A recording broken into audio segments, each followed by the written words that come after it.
pag-usapan naman natin ito. Nung nakaraan, mga kababayan, nakita natin kung paano nag-transform ang pagkatao ni Alice Guo nang tinawag po siyang spy. Diba sabi ko po sa inyo may dahilan kung bakit nagagalit itong si Alice Guo. Ngayon, mas lilinawan natin ang dahilan. At ang mga congressman natin ay nagkasundo at nag-uusap-usap. Mga kababayan, mukhang lumambot na nga ang kanilang mga puso at kanilang mga damdamin kay Cassie at kay Alice Guo. Bakit? Hindi na po sila tinatawag na spy. Sila daw po ay more on, eto, pakinggan nyo. Mamaya na kayo tumawa dyan. Aha. Sabi ko sa inyo nag-i-enjoy kayo Enjoy din ako. Po. Kung kunin ko lang ang reaction mo doon sa inilabas na documentary ng Al Jazeera na mariin po na idinidiin ni Alice Guo yung aligasyon doon at medyo nakita po natin na medyo na-trigger po ang dating mayor Napikon. po napikon ang dating mayor ng Bamban. Yeah, sa akin palagay, more than her being accused of a spy, Aha. we're looking at the angle na itong mga babaeng to, si Alice Guo, si Cassie O, are actually victims. Victims yan ng Chinese drug triad. Mhm. Naniniwala kami na sa Pilipinas, nandito ang Chinese drug triad. Ibig sabihin, ako, personally, naniniwala ako na ito, ipinadala ito ng CCP, ng Chinese Communist Party. Oo. Para mag-spy dito sa ating bansa, itong criminal syndicate na ito. Nagkakaalaman ito sa CCP. Alright? Yung Fujian Gang, nagkakaalaman ito. At ginawa nilang base ang Pilipinas, the drug trade, at gagawin nilang all over the world. Yan. Even the Pogo. Even the Pogo. Nakakatakot. Nalaman namin ang tindi ng perang malabas yan. So ang sinasabi ni Congressman Abante, si Congressman Abante po yung nagsasalita. So sinasabi niya na hindi talaga sila naniniwala. Naniniwala sila na ito ay Chinese spy but more on ang pinaniniwalaan nila kaya naging Chinese spy itong mga ito because they are a really victim. They are really a victim. 'Di ba? Mga kababayan, 'yun po ang sinasabi. Bakit? Kung pakikinggan po nyo yung nakaraang vlog ko na sinasabi ko, nagalit itong si Alice Guo, lumabas yung pagiging dragon niya, bigla siyang nag-transform from isang maamong tupa, biglang 'di ba? Bigla siya naging bastos. Na sinabi niya, Mr. Chair, bakit ako ang tatanungin ninyo? Siya ang nagsalita. Bakit hindi siya ang tanungin nyo? Mas alam niya 'yon. 'Di ba? Yan ang mga salitaan ni Alice Guo. Which is hindi mo siya nakikitang ganon. Parang ang dating sa akin, etong si Alice Guo, mabait na tao. Ang problema, pag yung pamilya niya na ang nasasangkot, nagiging matapang, nagwawala. Kasi palagay ko, mga kababayan, mga ka-Jeep Fanatics, kapag umamin si Alice Guo na siya ay Chinese spy, then technically and eventually and unfortunately, what will going to her family, alam nyo na kung anong kahihinatnan. Pwedeng itong patayin. 'Di ba? Pwede itong eliminate kung magsasalita itong si Alice Guo. Kaya kung mapapansin ninyo, sobra po siyang defensive pagdating po sa nationality at doon sa tinatawag pag tinawag siyang spy. Twice ko narinig yan na nagwawala si Alice Guo pagdating sa bagay na yon.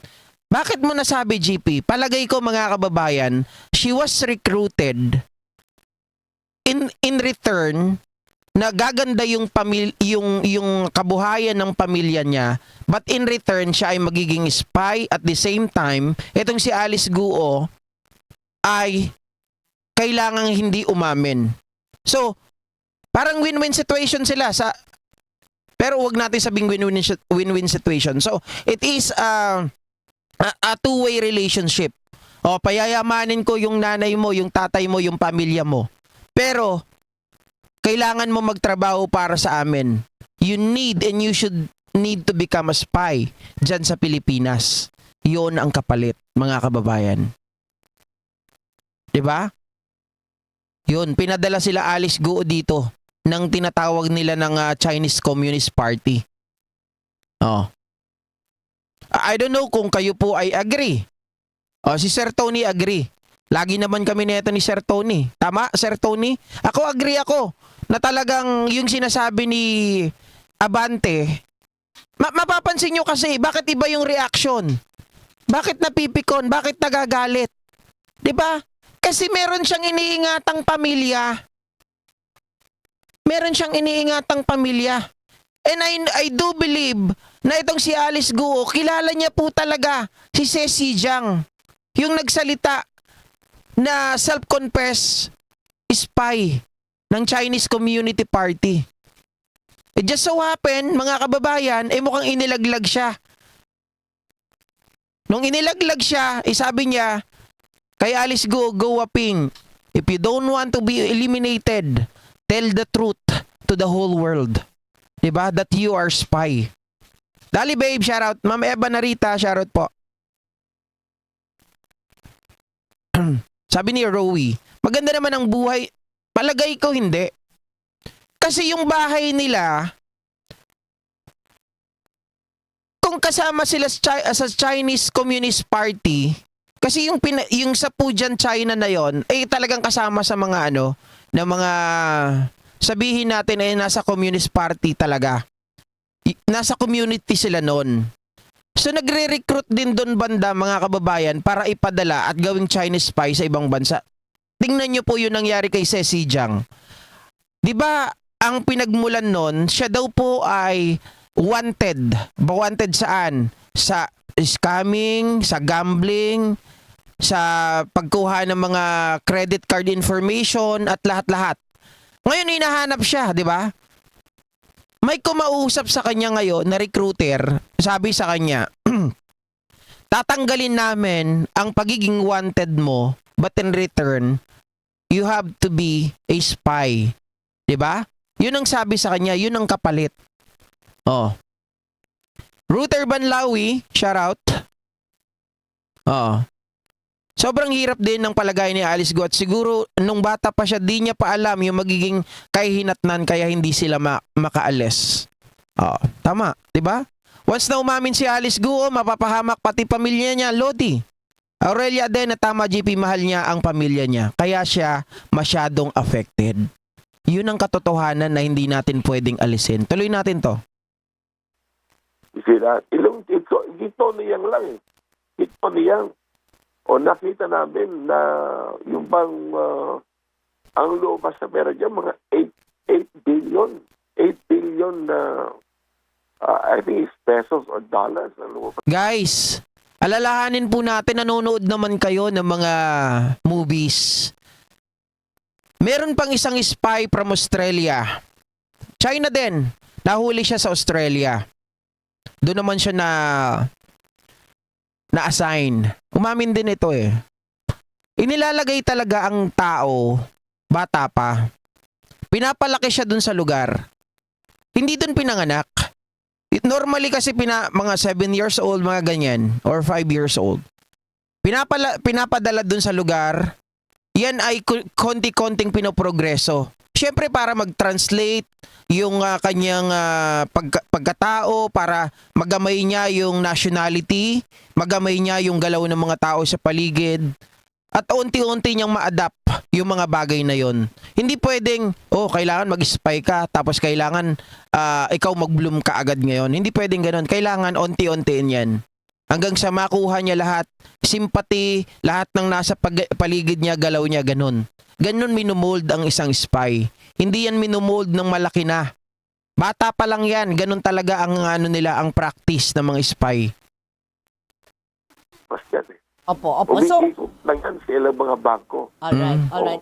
Kung ikaw ba'y naniniwala na may kinalaman nga po, isa pong Chinese spy, si Alice Guo? Kasi yun po ang allegation nung isang, Nahuli. Nahuli. Yung spy din dun sa Oo, Thailand. kasama daw niya ito, Kong Well, most probably, sabi ko nga sa inyo, more than, paniniwala ko na spy siya. Naniniwala ko biktima ito. So maliwanag naniniwala naman sila. Lahat sila. Lahat ng mga nasa Congress, lahat ng bumubuo ng Quadcom. Naniniwala sila na spy itong si Alice Guo but more than a victim. Biktima ito. Ibig sabihin, kinuha ito ng mga Chinese trial sa paggamitin. Opo. But maliit pa bata yan. Tigayin na yan. Oo. Na ito ang magiging pangalan mo, ito ka nakatira, yan ang magiging kamag-anak mo, ito, lahat. No? Tingnan yan eh. And they grew up believing that. So therefore, sa akin, more than a spy, biktima ito, ang mga spy, Chinese trial. Yan ang mga spy na kinakailangan imbestigahan. Yung Tony Yang, yung Guan Renwu, yung mga Chinese na kasama sa Matrix, we are going to reveal sa aming season 2, yung Matrix. Hindi, eto, maganda yung tanong ni Rowie. Ay tama.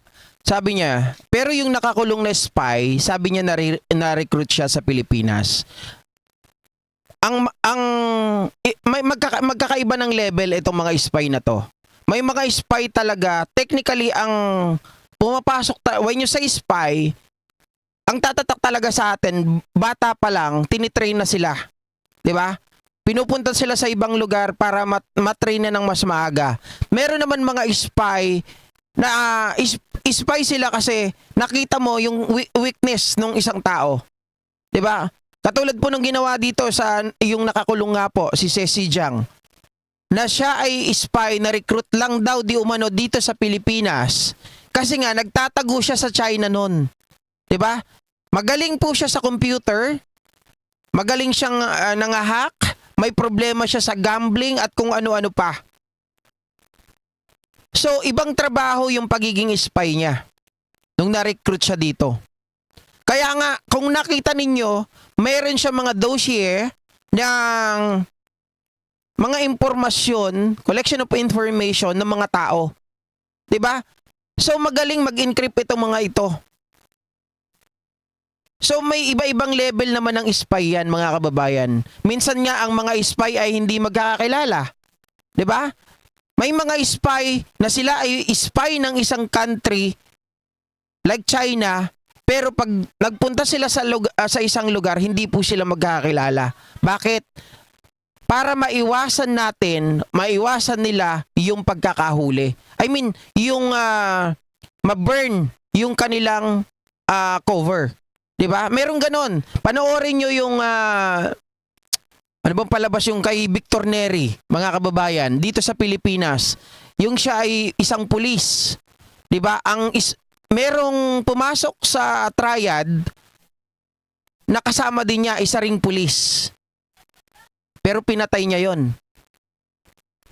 Yung pulis na 'yon na nahuli, nalaman kasi na siya ay isang spy dun sa loob. Sabi niya sa sarili niya, "Batch, patayin mo na ako para hindi masunog yung cover mo." Kasi kung hindi mo ako papatayin, mahagilap din nila tayo, masisira yung cover mo. So ganito din sa kanila. May mga halo yan na spy siya, spy ito, magkasama kayo pero hindi kayo magkakilala. 'Di ba? May mga ganun talaga, mga kababayan. So late na-recruit lang itong si Rowie, si Ceci Jiang. 'Di ba? Hindi, House of Bay.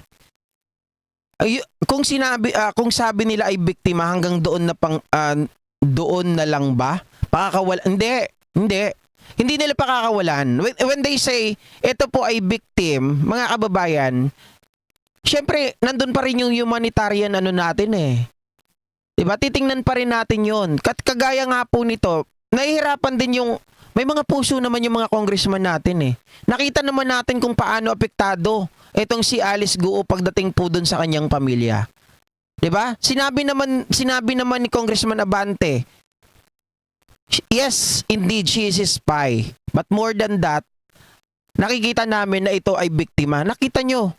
Kung sana naunawaan nyo ako, kung ano yung sinasabi ko na overprotective itong si Alice Guo sa pamilya niya. Pag napag-usapan na spy, parang ang kapalit kasi ng pagkaka-recover or pag na ano yung cover nitong si Alice Guo as spy, 'di ba? Pag nalaman, ang kapalit nun, yung pamilya niya, yung buhay ng pamilya niya, 'di ba? Oh, ex-con, tama, ex-con po, Joey Sunday. Maganda 'yon. Yung hindi ex-con 'yon, ex-con.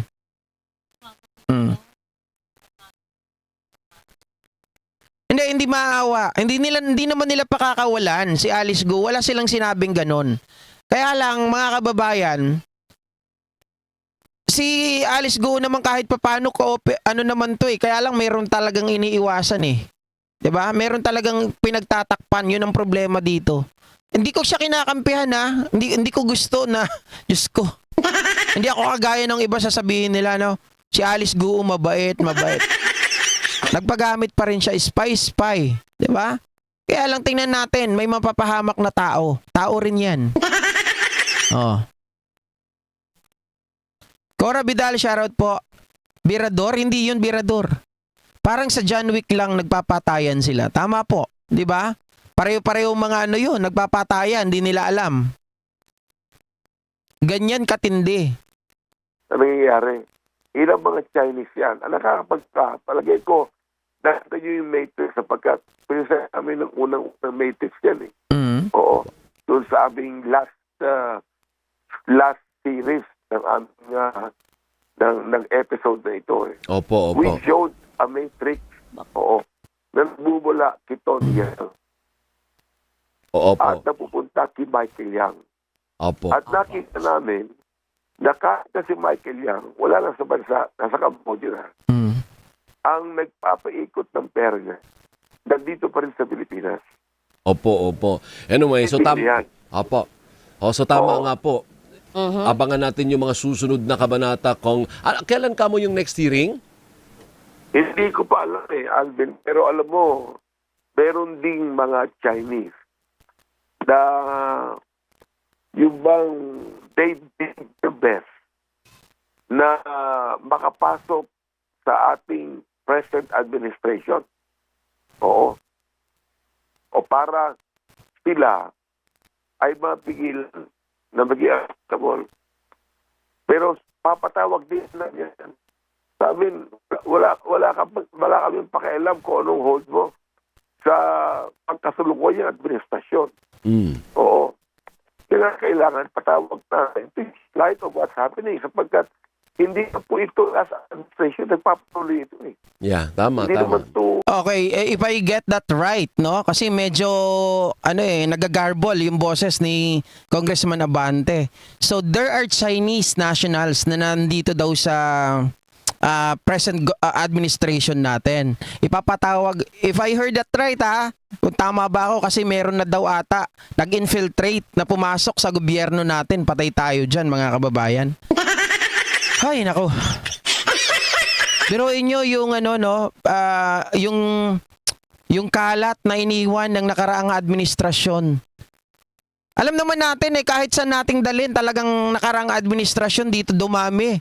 'Di ba? Dito nagkaroon ng maraming tinatawag nating birth certificate na meron pa nga nahuli diyan sa Davao del Sur. Hanggang ngayon, 'di ba? 1,200 live birth, mga kababayan, live birth certificate. So ibig sabihin ipamimigay na naman 'yun o ibibigay doon sa mga Chinese para maging Pilipino. Oh. So talagang doon nang galing sa nakaraang administrasyon. At paano kung hindi naungkat ito? Again ang pinagsimulan ng lahat ng investigasyon na to from dito po sa drugs na nahuli kay Police Master Sergeant Mayo diyan po sa Tondo. At from there, the rest is history. Lahat yan papunta dito, nahuli sa Pampanga at kung saan-saan, kung sino yung mga sangkot na mga colonel, mga general, 'di ba? sila na pala ay nagpapatakbo ng droga. At the same time, yan na, nahalungkat na yung mga Chinese, yung nagpapatakbo ng pogo at kung ano-ano pa. Maliwanag yan mga kababayan. So, maganda yung nagiging progreso ngayon dahil talagang in-depth pala. In-depth yung kanilang investigasyon kasi meron na rin silang mga ipapatawag ng mga Chinese national daw from this present administration. 'Di ba mga kababayan? Ang lupet. Sabi ni Sir Tony, palagay mo Congressman, Abante, palagay din namin, I agree. Rowie, sa Davao galing ang mga paano mga kababayan? Takbuhan. 'Di ba? So ayun ano masasabi nyo dito sa sinasabi ni agree ba kayo mga kababayan na spy naman talaga itong si Alice Guo pero at the same time more on they are a victim in exchange of something. Kasi sila ay member ng Chinese Communist Party. So ibig sabihin mga kababayan, meron na ata silang responsibilidad na kailangan silang sumunod doon sa kanilang inaaniban, 'di ba? So ang kapalit, sila ay parang merong ties itong Chinese Communist Party na ito dun sa Chinese Triad.